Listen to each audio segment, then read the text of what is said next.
Pierre Gaspard Chaumette was a French politician of the revolutionary period. Biography. Early activities. Born in Nevers, France, the 24th of May 1763, his main interest was botany and science. Chaumette studied medicine at the University of Paris in 1790, but gave up his career in medicine at the start of the Revolution. Chaumette began his political career as member of the Jacobin Club, editing the Progressive Revolutions de Paris journal from 1790. His oratory skills proved him a valuable spokesperson of the Cordelier Club, and more importantly, the sans-culotte movement in the Parisian neighborhood sections. In August 1792, Chaumette became the chief procurator of the Commune of Paris. On the 31st of October 1792, he was elected president of the Commune and was re-elected in the municipal on the 2nd of December of that same year. As member of the Paris Commune during the insurrection of the 10th of August 1792, he was delegated to visit the prisons, with full power to arrest suspects.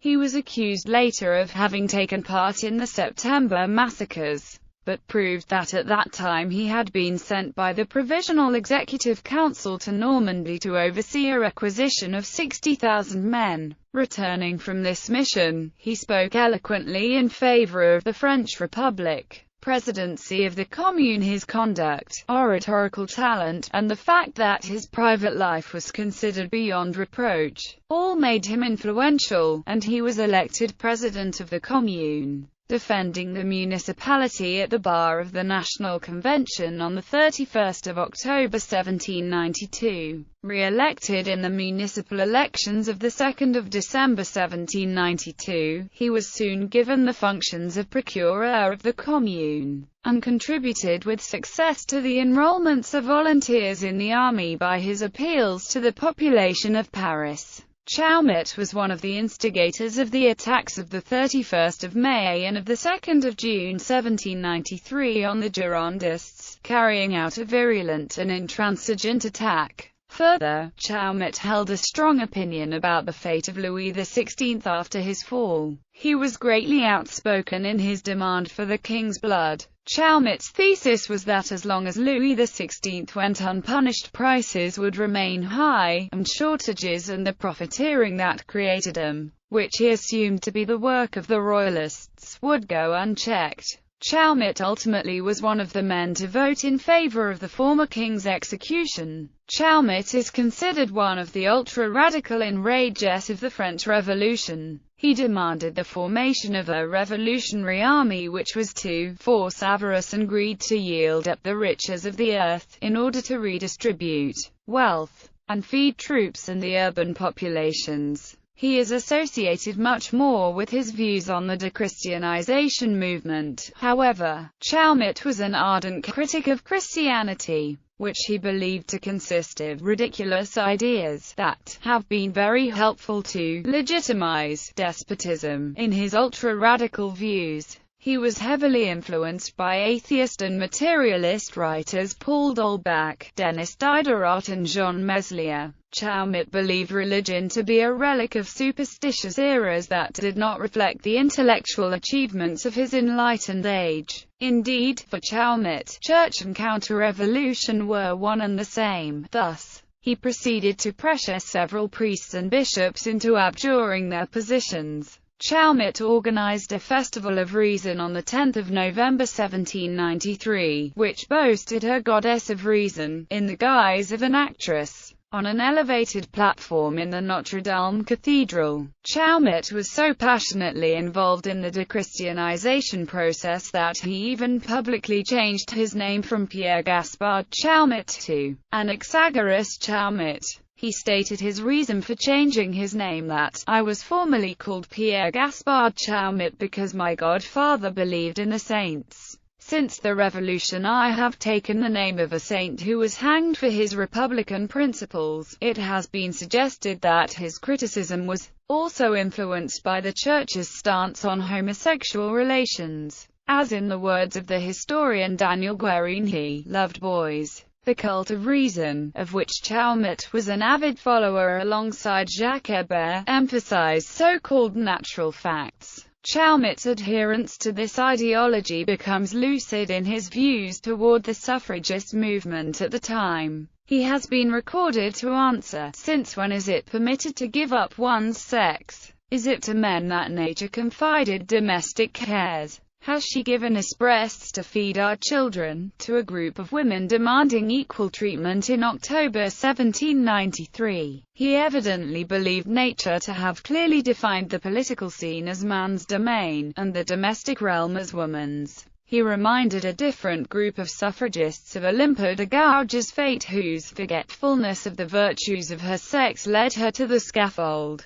Downfall. His ultra-radical ideas were soon regarded as affront to the National Convention's policies, and as the public and official opinion began to turn against the likewise minded Hébertists in the early spring of 1794, Chaumette increasingly became target of counter-revolutionary allegations. Maximilien Robespierre, as promoter of the cult of the supreme being that was in direct opposition to Chaumette's cult of reason, had him accused, with the Hébertists, as being part of a conspiracy to staff Paris and subsequently overthrow the convention. He was sentenced to death on the morning of the 13th of April and guillotined that same afternoon. Radical philosophy, especially his convictions on the uselessness of religion, were frowned upon by D'Ist, Robespierre and most other moderate Montagnards, ultimately led to his execution. Yet, they are emblematic of the ideological progression to ever more radical ideas that was prevalent in revolutionary France. Furthermore, his emphasis on reason and natural facts are the high point of the French Enlightenment thinking, as they are the logical heir of Rousseau, Voltaire, and the philosophers mentioned above. Reviewing Saint Martin in 1790, Chaumette reviewed the work of Saint Martin, a French Catholic philosopher wishing for a theocratic society in which the most devout people would commission and guide the rest of the population. The review provides a substantiated outline of Chaumette's philosophies. He criticizes Saint Martin's ideal due to its similarity to France's feudal order before the Revolution, in which the rule of the monarch was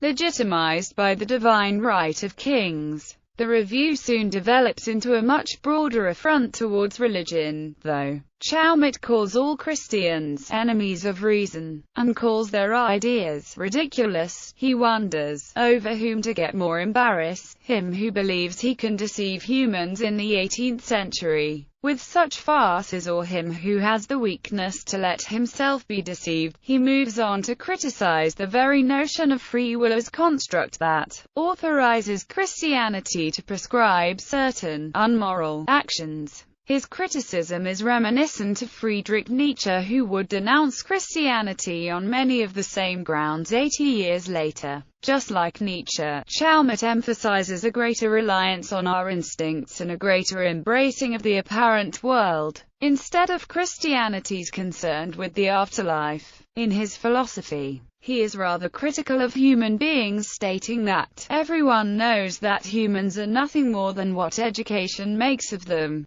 and thus, if one wants them just, one must furnish them with notions of fairness, not ideas from seventh heaven, because the sources of all of humans' grief are ignorance and superstition. Chaumette valued education as key for producing virtuous republican Frenchmen who would no longer fall for Christianity's unreasonable teachings. Besides this review, Chaumette left some printed speeches and fragments, and memoirs published in the Amateur Autographies. His memoirs on the events of the 10th of August were published by François Victor Alphonse Saurade, preceded by a biographical study.